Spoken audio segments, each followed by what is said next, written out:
Assalamualaikum warahmatullahi wabarakatuh. Tak cakap nak jawab, tak dengar, puasa-puasa. Bismillahirrahmanirrahim. Alhamdulillah, wassalatu wassalamu ala rasulullah. Dr. Syah selaku pengurusi majlis. Dianya doktor perubatan, tapi oleh kerana nak ambil berat masalah orang kampung, maka terlibatlah dalam gerakan untuk membantu orang kampung ni memperjuangkan masalah hasil daripada pembenahan benteng dan banjir yang telah menyebabkan kesan banjir itu lebih besar daripada biasa-biasa. Cikgu Zarir ni orang kampung Baladong ni juga mari bersama-sama dengan kita. Syam Gas ni memang adik kakak. Muda-muda kenal dah dia ni, Abang Aziz kita dan juga Abang Peng tadi, dan saudara Hisham dan jawatan kuasa masjid ni sekalian tuan imam dia, adik kakak semua. Hamba tak biasa mana sini, tak boleh nak sebut sore-sore lah. Nama-nama tu kira masuk semua sekali lah. Nombor satu sekali, ucap syukur Alhamdulillah. Kita ni dah masuk 10 terakhir bulan Ramadan. Dalam agama kita, akhir lebih penting dari awal. Ya, kita kena orang panggil cawak kotak bila masuk hak akhir. Hak mula-mula dulu, gek-gek pun tak apa. Tetapi kebanyakan orang kita terbalik. Hak mula-mula tu dia kacau, hak kedua ni dia pergi supermarket, pergi beli lebih pada bersiap untuk bulan puasa. Jadi ni kita panggil kurang bijaksana.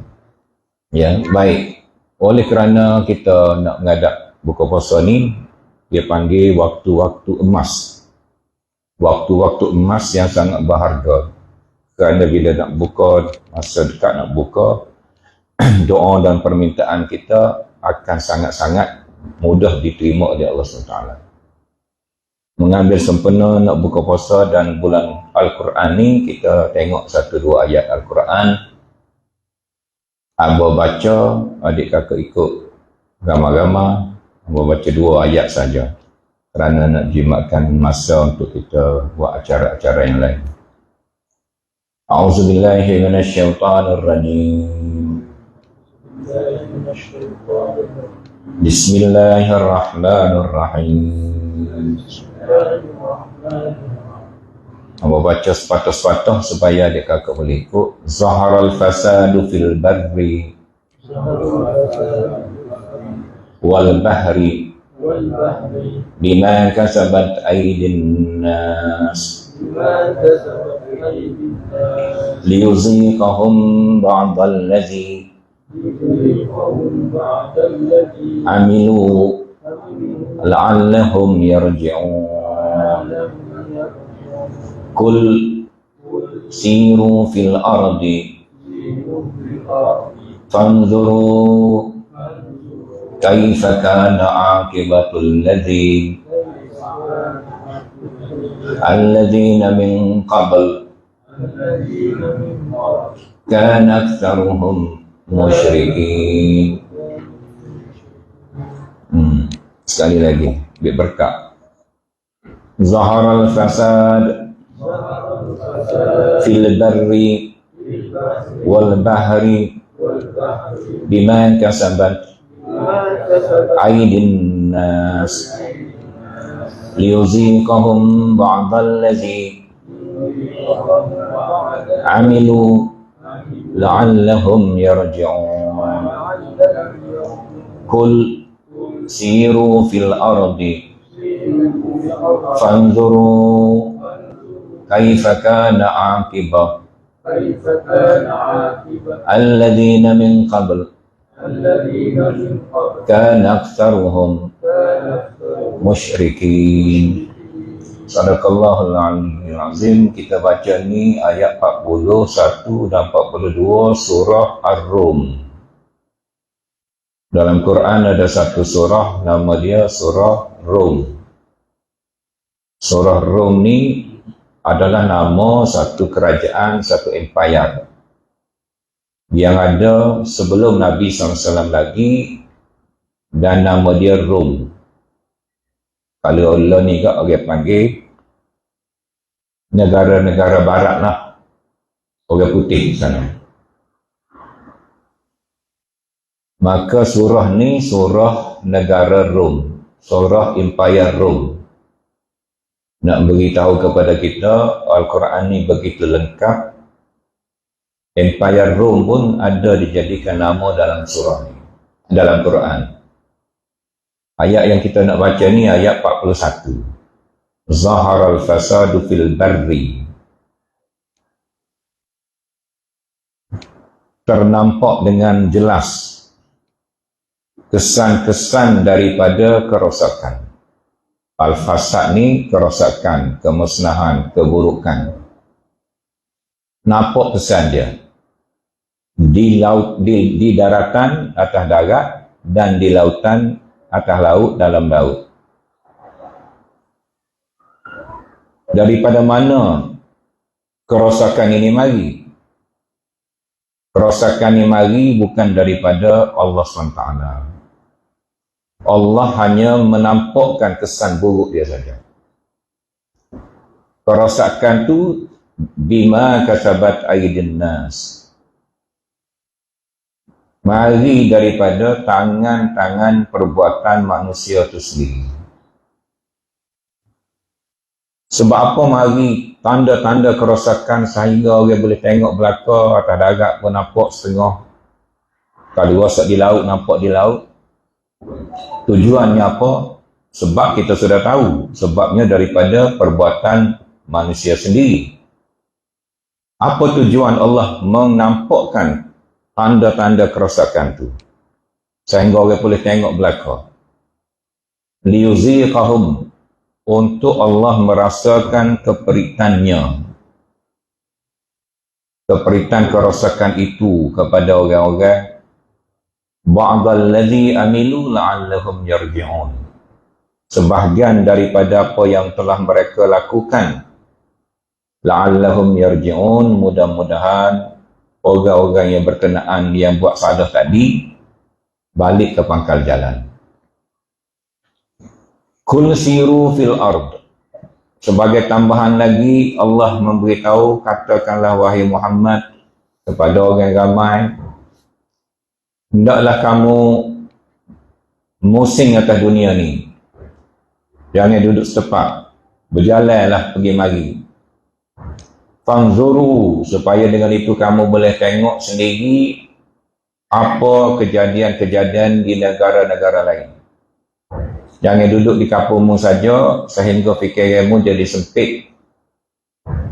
Di negara lain bagaimana orang buat, apa jadi pada negara orang lain, apa kedudukan negara orang lain. Dengan cara tu otak kamu akan jadi luas, tidak sempit duduk dalam kampung kamu saja, tak tahu apa yang berlaku di luar daripada kampung kamu. Seperti katak duduk bawah tempurung, duduk rasa dunia dia tu habis luas dah. Dia tak tahu dunia bumi ni begitu luas lagi, besar pada purung dia tu berapa ribu kali ganda lagi. Dengan cara kamu berjalan seluruh dunia dan memerhatikan apa yang berlaku di tempat-tempat lain itu, khususnya kesudahan-kesudahan yang berlaku kepada orang dulu-dulu. Dan orang dulu-dulu tu sebahagian besar daripada mereka bersyirik kepada Allah SWT. Baik. Jadi, untuk tujuan kita pada petang ni, nombor satu, kita kena faham bahawa setengah daripada bala yang menimpa kita, sebenarnya kita buat sendiri. Bukan orang lain buat. Dan lekih adik kakak di kampung ni, bala yang menimpa adik kakak adalah kerana tu kita kena tanya pakar. Hamba ni tidak pakar. Kalau hamba kecek, orang kata politik. Nak cari orang panggil markah. Kita mari bulan puasa ni, tak usah cara ke politik dulu lah. Duk main politik semacam orang kampung untuk susah jelek.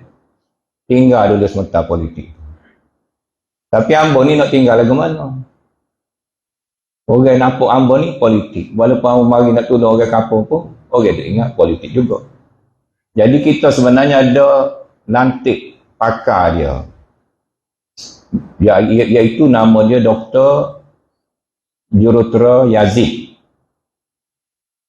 Dia ni tengah jalan mari, kalau siapa dah minta masuk dalam ni lah.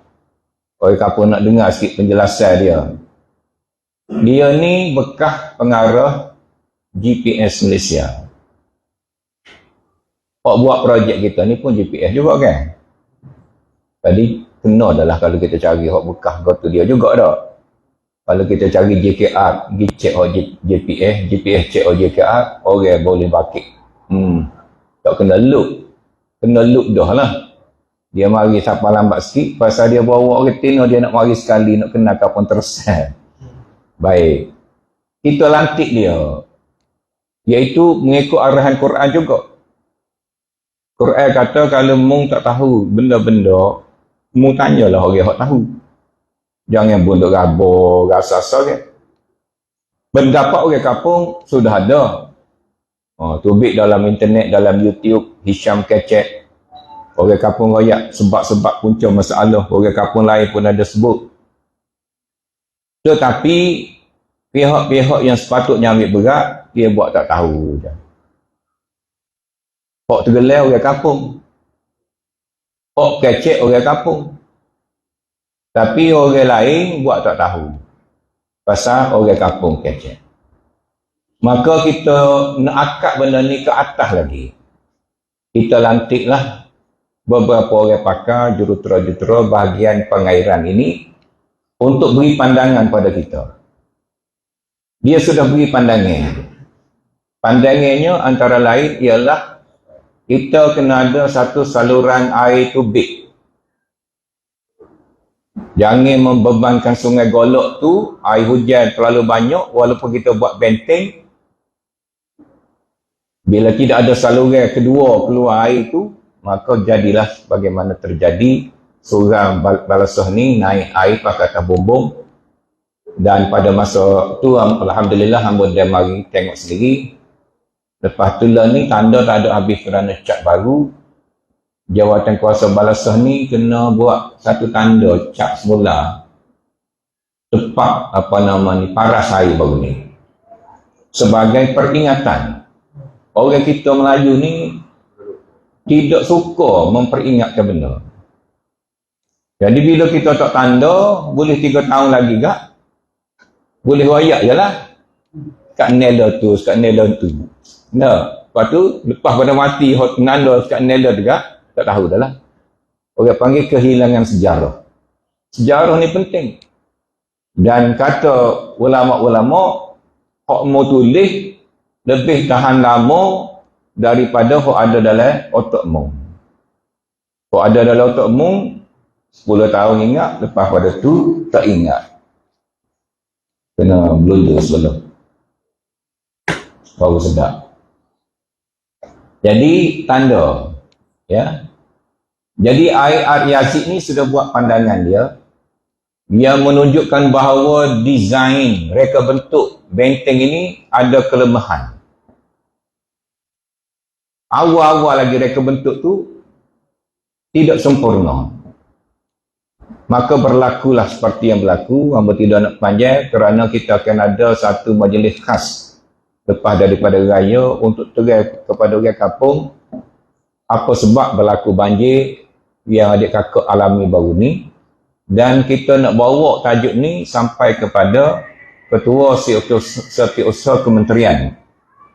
Jadi pegawai-pegawai hamba telah berhubung dengan Ketua Setiausaha Kementerian Air, Kementerian Pengairan ini untuk hantar laporan ini bersekali dengan orang kampung pergi minta kepada kementerian timbangkan benda ni, baiki semula reka bentuk tu, dan oleh kerana banjir tu melebihi daripada skala kerana salah reka bentuk, maka wajib bagi kerajaan dan kontraktor bayar ganti rugi mengikut yang dinilai sepenuhnya kepada semua orang kampung. Jadi hamba rasa itulah asal tujuan kita. Kemudian balik kepada ayat ni. Nak ayat Quran ni hebat. Quran dalam bahasa Arab, perbuatan baik yang dia buat dengan rela hati dipanggil kasabat. Tapi perbuatan yang dia buat yang buruk, yang dia buat tu orang panggil sembunyi-sembunyi, kita panggil iktasabat. Kasabat dengan iktasabat. Dalam kita baca semua dalam akhir surah Al-Baqarah, laha ma kasabat wa 'alaiha ma katasabat. Dah. Ya, kita tahlil pun kita baca, pas maya pun kita baca. Dah. Lillahi ma fis samawati sampai akhirnya laha ma kasabat wa 'alaiha ma katasabat. Bagi mereka pahala atas perbuatan baik mereka dan bagi mereka dosa atas perbuatan buruk mereka. Jadi perbuatan baik Quran kata kasabat. Perbuatan buruk Tuhan kata iktasabat. Tetapi apa dalam ayat ni Tuhan kata telah nampak dengan jelas kesan-kesan keburukan di daratan dan di lautan dengan sebab perbuatan kasabat mereka, perbuatan yang baik tadi. Aidin nas, tangan-tangan mereka. Bapa Tuhan tidak guna iktasabat, Tuhan guna kasabat. Sebagai jawapan untuk adik kakak tengok bagaimana Quran ni bijak dan hebat dan orang panggil begitu luar biasa sekali. Jawabnya, bila orang tu buat benda baik, dia buat dengan rela hati. Dan dia tak ada rasa dalam hati dia ni sakut gapo-gapo. Tidak berasa bersalah, tidak berasa nak malu kat orang, tidak berasa nak susuk kat orang. Kerana dia buat tu benda molek. Betul ke tidak? Tapi kalau kita pergi curi pauh rengi orang, dua butir buat balik buat kabu, misalnya tak? Walaupun pauh dua butir je pauh rengi kita curi, kita pergi ambil uang pauh tu, apa nama ni, menyusu. Takut-takut tu dia dapur. Balik rumah tu, boleh makan ke doa pauh, boleh makan ke doa. Tapi dah nak makan juga lah. Cicir-cicir, bini kita buat kabu. Tengah makan kabu tu pun teringat lagi, pauh ni curi, pauh ni curi, pauh curi. Mula-mula. Tapi kalau curi semua, kalau lepas pauh orang apa ambil, buah lanah orang pun ambil, buahnya orang pun ambil, lama-lama dia tak ada perasaan tu. Tak berapa itulah mana. Nampak tak? Nampak capang. Jadi mula-mula buat benda tak molek ni, memang akan berasa berat dalam hati. Nak susut pada orang, jangan biar orang nampak. Tetapi dia buat semua, dia jadi suka buat benda molek juga.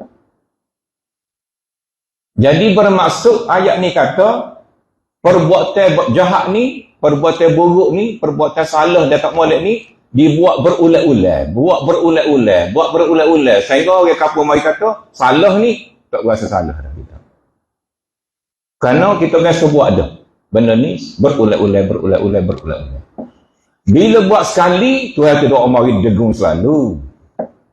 Tuhan ni Maha Adil, Maha Pengasih. Tapi ulang kali buat benda tak molek ni, sehingga sampai masa Tuhan pun buat marilah akibat daripada sebab tadi. Jadi bala dalam konteks ni, dalam konteks kesalahan manusia ni adalah bala yang dibuat oleh manusia sendiri, ada sebab dia, ada akibat dia. Jadi betul dah adik-adik kakak ni menyuarakan, ada sebab ni. Jadi lagu ni, pasal kalau tak rajin banjir siapa lagu ni. Tak rajin banjir siapa naik atas bumbung lagu ni. Ada sebab dia. Sebab tu adik kakak. Betul dia adik kakak. Jadi, lagu mana nak suruh orang bertanggungjawab ni, reti masalah, benda ni ada sebab dia. Baru mari akibat dia. Kalau tak makan, nak kenyang lagu mana? Kenyang mari lepas pada makan. Tak makan, tak kenyang. Bila makan, baru kenyang. Tak ada lah kenyang selalu dengan tak makan, kecuali para nabi, wali-wali lain lah. Kita ni tidak nabi, tak makan boleh 2 hari. Jelepek. Nah, jadi hak ni lagu mana ya apa ya kita ni, orang kita ni tak boleh nak faham akibat tu daripada sebab. Jadi learning ni kita nak suruh pihak yang berkenaan faham, oleh kerana berlaku ni adalah akibat daripada sekian-sekian, maka nyanyi untuk orang kampung ni hak kaya-kaya, hak susah lah. Tak usah kata hak susah. Macam apa kena banjir sekali seumur hidup tahun 2014. Siapa learn ni rasa perit lagi. Katil penuh, peti sejuk penuh, gotu penuh, mari penuh, gotu lembek penuh. Gak adik kakak 2 kali mari setahun. Nah, tidak keperit. Puyuk-puyuk hanyut. Apa kawah boleh jadi hanyut, macam-macam berlaku. Jadi balik kepada ayat kita nak simpulkan, nak rayak comelnya ayat Al-Quran ni. Dan bila kita tahu bima kasabat aidin nas, Tuhan berbubuh tangan ni, maknanya ayat ni dia boleh pergi juga kepada akidah. Kerana salah akidah, Tuhan awak mari bala ke dia. Tetapi ayat ni lebih khusus kepada benda-benda fizikal, benda yang kita boleh tengok, kerana kesalahan tu dia buat dengan tangan. Misalnya kita sodok, kita bawa dia dengan tangan kita. Nah, kita pergi sodok, kita pergi korek dengan tangan lah kita kata. Tangan kita jadi driver kes tu. Perbuatan dengan tangan kita ni ditekankan oleh Allah. Kok kita joluluh gotu dengan tangan kita. Kok kita orang panggil buat reka bentuk tu dengan tangan kita. Perbuatan-perbuatan dengan tangan ni lah jadi punca kepada masalah-masalah. Lepas tu akhir sekali liyuziqahum. Lam dalam orang panggil sendi lah dalam bahasa Malaysia, huruf sendi. Lam liyuziqahum ni, lam apa tujuan Tuhan buat mari bala tadi daripada perbuatan manusia tadi. Kalau Tuhan buat senyap boleh juga. Liyuziqahum, tujuan dia ada. Tujuan dia supaya pakai khabar lah. Masa banjir tu pakat khabar. Kalau lepas pada banjir ni dia tak apa ingat lah. Baru lalu tadi berkata, Pak ni tak banjir ni. Tomis pun kapung orang lain juga. Gato molek. Kapung licing terai molek. Jadi liyuziqahum, supaya pakat khabar. Zuk dalam Quran ni, perkataan zuk, rasa ni biasanya zuk ni dia sekali dengan masalah. Sekali dengan orang panggil kepedihan, keperitan, kesusahan. Dia tidak bukan rasa-rasa canik, tidak, rasa pedih dia, rasa susah dia. Liyuziqahum, nak suruh mu rasa susah. Tujuan dia suruh khabar. Jadi Tuhan ni semua dia nak paru orang kepada khabar. Jadi adik kakak ni khabar lebih daripada khabar dah. Orang lain pun tak khabar lagi, lagu mana kita nak buat. Ya Allah, aku nak berhenti sini dulu. Saksikanlah bahawa kita telah menyampaikan kepada orang kampung ni, dan mudah-mudahan orang-orang yang ada kuasa tolonglah orang panggil mengambil perhatian terhadap masalah-masalah orang kampung ni, dan itulah kehendak Allah SWT dengan ayat-ayat seperti ini supaya kita orang panggil dapat mengambil pengajaran dan membetulkan apa yang salah. Aku qauli hadza wa astaghfirullahalazim li wa lakum. Wassalamualaikum warahmatullahi